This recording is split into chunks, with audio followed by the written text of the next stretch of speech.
Well, good evening, everyone, and thanks for joining us. I'm Adam May. Joey Chen is on assignment. We begin with what many call is a silent killer and a breakthrough drug that is giving hope to more than 3 million Americans suffering. America Tonight's Lori Jane Gliha spent time with a family nearly destroyed by hepatitis C. She shows us how one drug could wipe out this virus for good. When Clyde Beard opens the door to his beloved backyard tool shed, the woodworker's eyes twinkle with delight. I love to work on wood. I've worked on wood since the 7th grade. It's the last bastion of my manhood that I have left. This is where so many wooden wonders have come to life for the retired builder. He made cabinets and cupboards, shelves, and even built houses until 2007, when a slow, silent killer inside his body forced him to lay down his tools. When it really hit home is I went into work one day and I walked up to the desk to sign in and I threw up right there in front of the sign-in desk. That was the last day I worked. That was the last day. And I laid on the couch for 2 years. Hepatitis C had been poisoning his liver since he received a blood transfusion at age 13. Take me to that moment, because you came very close. You came very close to death. Oh yeah, I was just months away. And I still never gave up. I didn't want to give up. I went through fibrosis, scarring, and then cirrhosis. Turned yellow. My eyes were yellow, my skin was yellow. Dan, tell me, you were able to watch your brother deteriorate. You know, when your liver's not functioning properly, the ammonia builds up in your body, which clouds your brain. And he was having moments where he didn't know us anymore. And that's scary. And then you're thinking, even if he gets his liver fixed, is his brain gone? Like he's not, you really seem like that's permanent damage. And this went on, and I watched him lose muscle mass, I watched him lose weight, I watched his skin change color, I watched him become very ill and weak. For Clyde's mother, Joan Nairi, and his brother, Dan Beard, watching Clyde approach death was particularly tough. In a strange twist, it was the same fate each of them had faced. Both had been diagnosed with hepatitis C. Neither of them know how they got it. Well, thinking back at that trauma, like when you find out, you're like, you think you're gonna die. Yeah.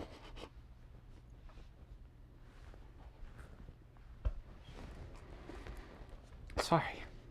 Just thinking back about it, like, he had it, I had it, my mom had it, like, we're all gonna die.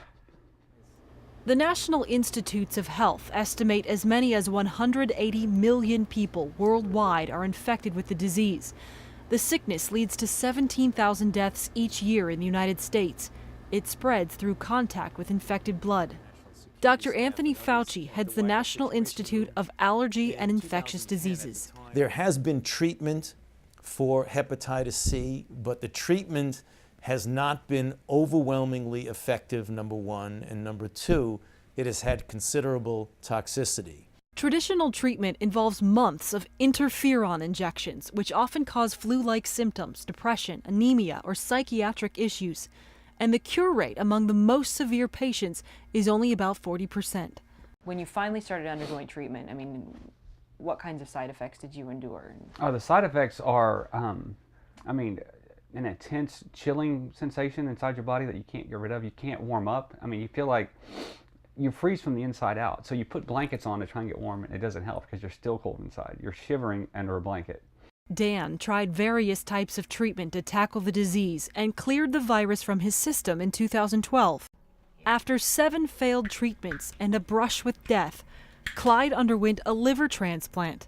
A combination of drugs with painful side effects eventually cured him. Joan, however, is still fighting. Well, aside from the 4 major treatments I did, I also did 2 experimental treatments. That one, I was the only patient they tried it on, and that was one where my skin would just come off. Not only the top layer, but you could actually just see the skin come off. Then I had the one where you threw up a lot, and that was pretty. I threw up for like 8 straight hours, but then it subsided. In early December, the FDA approved a promising new treatment that could change Joan's future and the lives of many other hepatitis C patients. It comes in the form of a pill called sofosbuvir. and offers a faster path to a cure in half the time with fewer side effects. Studies show the cure rate when used in conjunction with other medication can be as high as 90%. It can be given as a single pill once a day, not requiring injection, just orally. So I think that we now are very close to being able to cure hepatitis C without really very toxic drugs in a considerable proportion of people. So the challenge then is, okay, now that we can do it, let's go out and find those people that are infected and treat them. Dr. Fauci says the drug is part of a newer wave of medication coming to the market called direct-acting agents.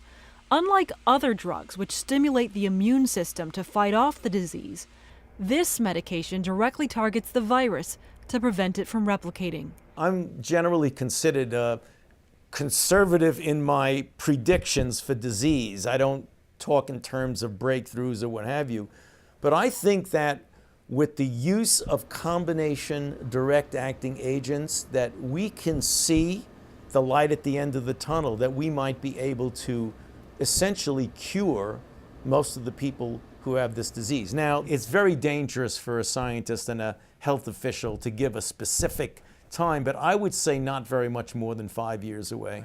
Dr. Fauci says even with success on the horizon, a key obstacle in the fight against hepatitis C is identifying patients who suffer from it. According to the CDC, up to 3 in 4 people infected don't even know it because they don't feel sick. So we're in one of those interesting dilemmas where you finally develop a highly effective therapeutic regimen for a potentially deadly disease. That's step one. The important step two is to access the people who are infected. Everyone should get tested. I mean, it's just a simple little test. It takes no time. The results come back fairly quick. The CDC recommends baby boomers like Joan Nairi be tested before it's too late. For Joan and her family, news of a possible cure means she has another chance at life. Did you ever think this day would come? No. What did you think was going to happen? Everybody has little benchmarks. And even though I'm not in imminent danger, the fatigue sometimes is so overwhelming that, like, I already worry about going to my grandson's graduation. And I really want to be there. So it's the things that you miss that now I think I'll have a chance. I'll be able to do things with my family again. Certainly giving some hope to shed a little bit more light on the advancements made in the treatment of hepatitis C. We're joined now by Dr. Vinod Rustgi. He's the incoming medical director of liver transplantation at the University of Pittsburgh Medical Center. First off, just your reaction right away to this major advancement. I think, as Dr. Fauci said, and as the FDA has designated, these are breakthrough therapies. We've been working with medications that have been far less effective, take far longer, have far more side effects to patients.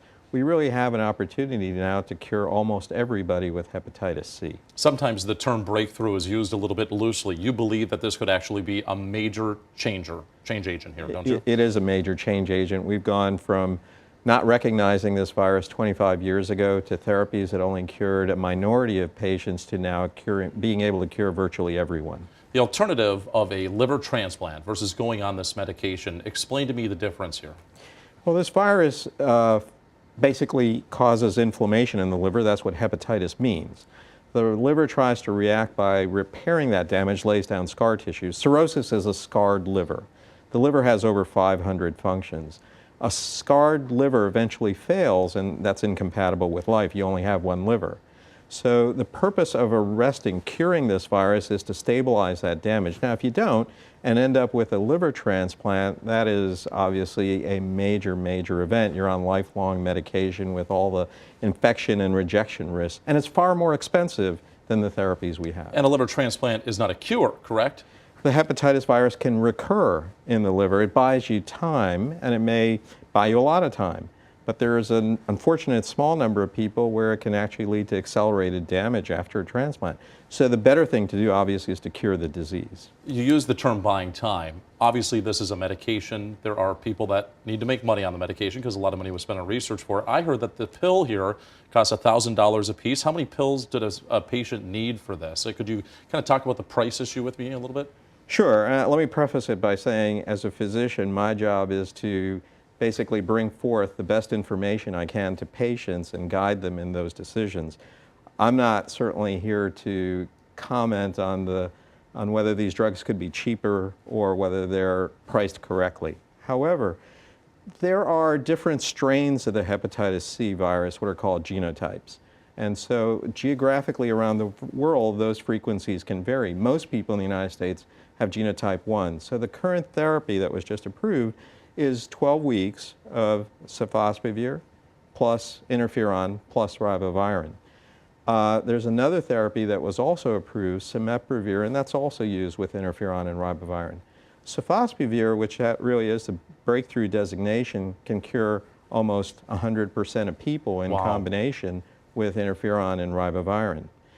If you look at the fact that you're talking about 12 weeks of therapy at $1,000 a pill, that's $84,000, plus the cost of the interferon and ribavirin. To put that into perspective, a liver transplant, especially if it's complicated, can easily cost over $250,000. Well, and talk to me then. So you're going to spend that much money, but obviously the people that we just saw in Lori Jane's report there are just overwhelmed with the fact that they may have a long life ahead of them now. And what price do you put on that? If you look at what it really costs patients, and we have permission from Joan Nairi to discuss her situation, that $84,000 drug therapy is going to cost her $5 a month. So while these are expensive medications, there's no doubt, the companies have very nice assistance programs for those who can't afford them, and for most people it's really going to cost very little. And as you said, so important for baby boomers to make sure they go ahead and get tested. This is Dr. Vinod Rustgi, the incoming medical director of liver transplantation at the University of Pittsburgh Medical Center. Thank you so much for coming in and talking to us about this. Thank you.